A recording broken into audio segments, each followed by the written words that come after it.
Baiklah, aku sudah dapat sayang bukti yang akan kugunakan untuk menjeratmu di persidangan besok, ucap Surya tegas.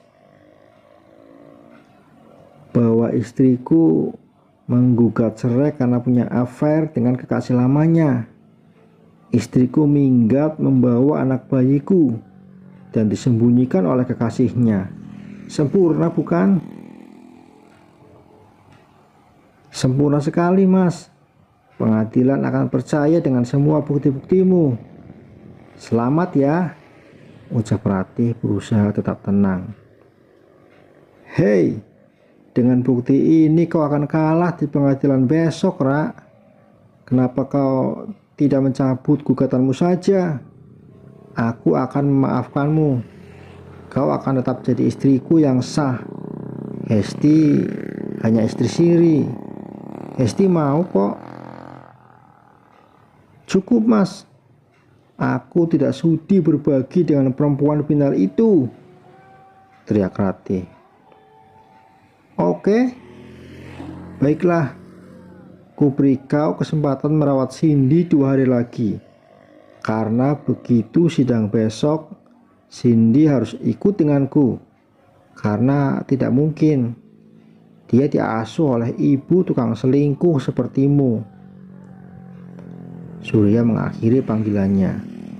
Jujur saja sekarang Ratih menjadi gundah gulana. Meskipun dia tahu kalau tuduhan itu tidak ada yang benar. Tapi dia takut dengan uang Surya yang bisa mengalahkannya. Sore ini Ratih memenuhi janjinya kepada papanya Rama untuk menemui Mas Rama di panti. Seperti biasa, Rama terlihat sumringah menyambut kedatangan Ratih. Dia bahkan menyemangatinya agar kuat menghadapi sidang besok. Semangat ya, Ra. Semoga kau bisa mengalahkan Surya di pengadilan, ucap Rama pelan. Terima kasih, Mas. Kau juga harus tetap semangat supaya cepat sembuh.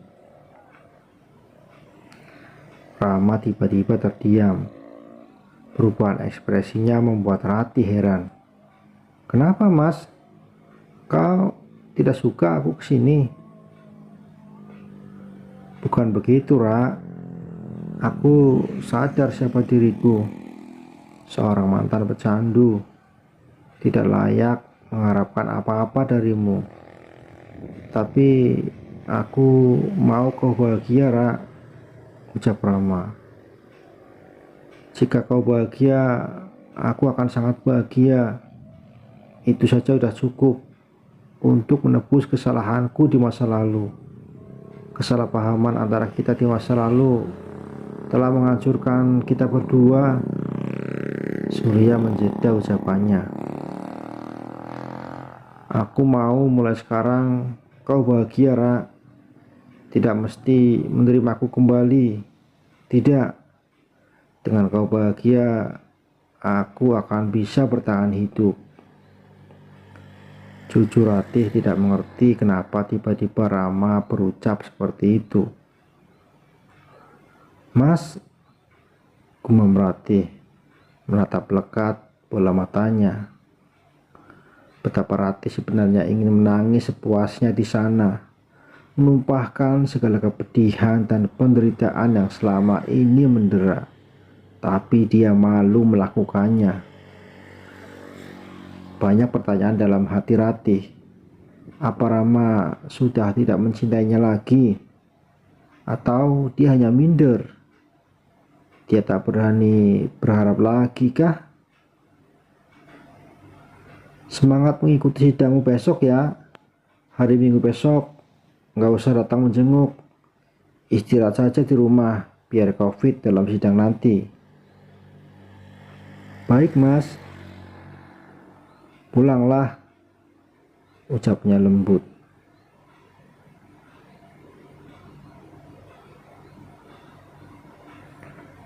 Malam ini Ratih kembali tidak bisa tidur. Kali ini bukan karena memikirkan kebenciannya kepada Mas Surya, tapi memikirkan sikap dan semua ucapan Mas Rama. Mas Rama sudah terlihat normal. Postur tubuhnya kembali normal saat masih sehat dulu. Kenapa aku ini? Apakah aku jatuh cinta lagi sama Mas Rama? Tapi kok kenapa sikap dia jadi seperti itu? Gumam Ratih.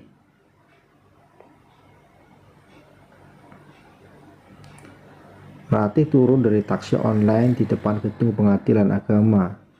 Dengan tenang dia keluar dan melangkah memasuki gedung. Ra, di sini. Galuh dan Mas Krishna rupanya sudah sampai terlebih dulu. Mereka melambaikan tangan memanggil Ratih.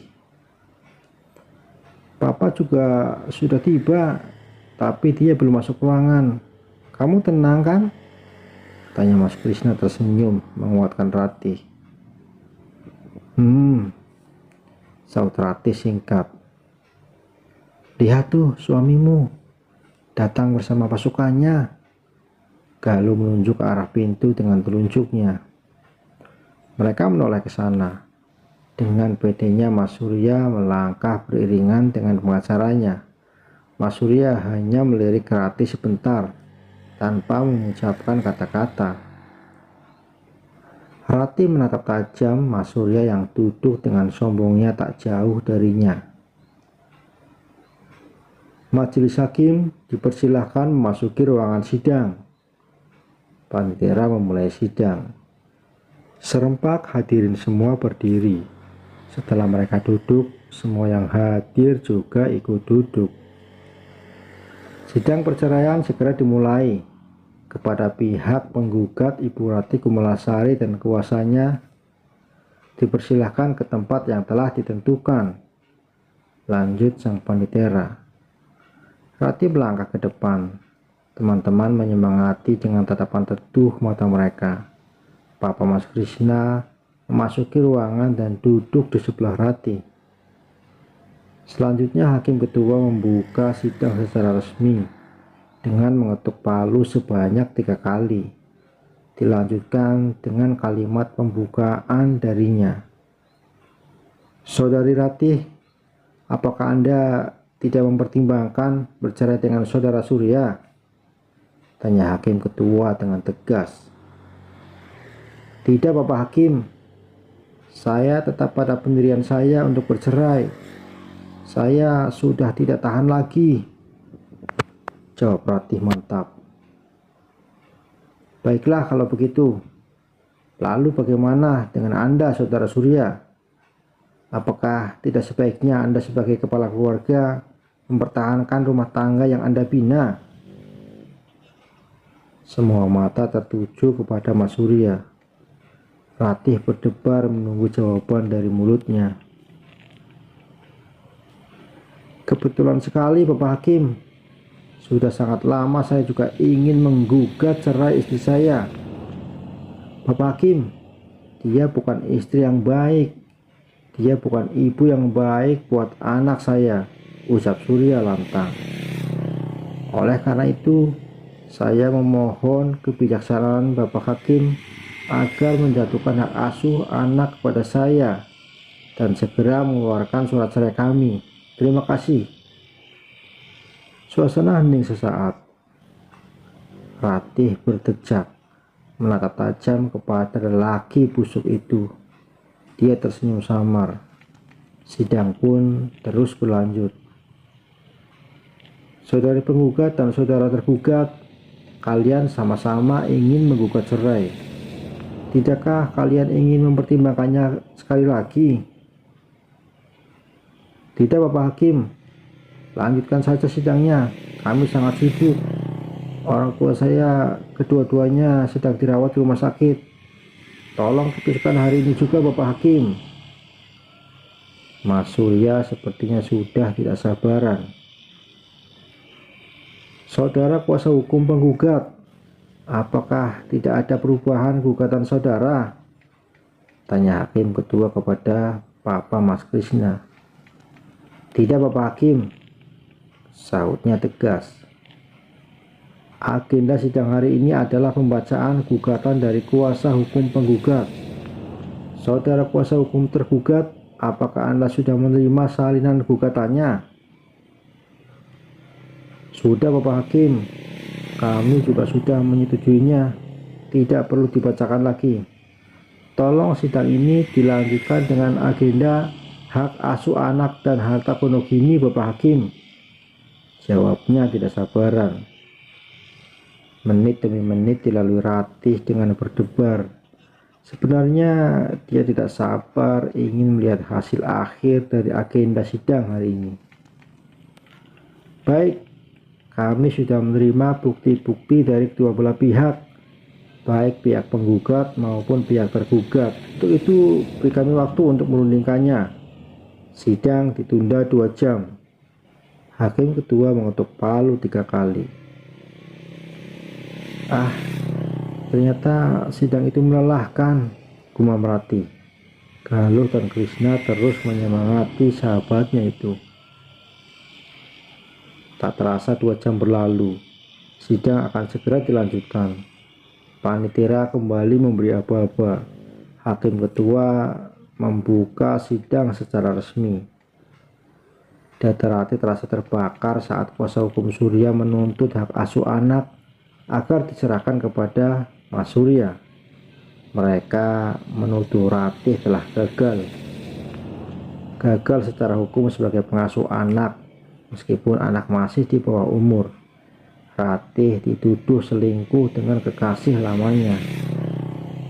Sidang masih berlanjut. Pihak Surya memberikan bukti-bukti yang sepertinya terlalu dibuat-buat dan penuh rekayasa. Surya terlihat tidak senang. Dia berbicara kepada pengacaranya. Entah apa yang sudah dijanjikan pengacara botak itu kepada dia. Mungkin tidak sesuai dengan keinginannya. Selanjutnya giliran pihak Ratih yang menunjukkan bukti video kepada hakim ketua. Jelas terdengar rayuan dan bujukan lelaki mesum itu yang kepada Hesti saat di ruang tengah. Apalagi itu Pak Surya? Tanya pengacara Surya. Wajahnya gelisah dan curiga terlihat nyata.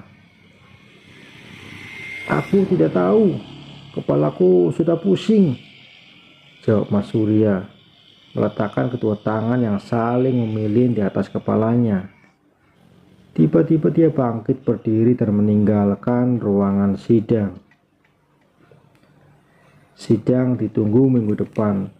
Bukan karena Mas Surya melarikan diri, tapi karena majelis hakim perlu waktu untuk menyimpulkan dan membuat keputusan. Terima kasih Om, ucap Ratih mencium tangan pengacaranya.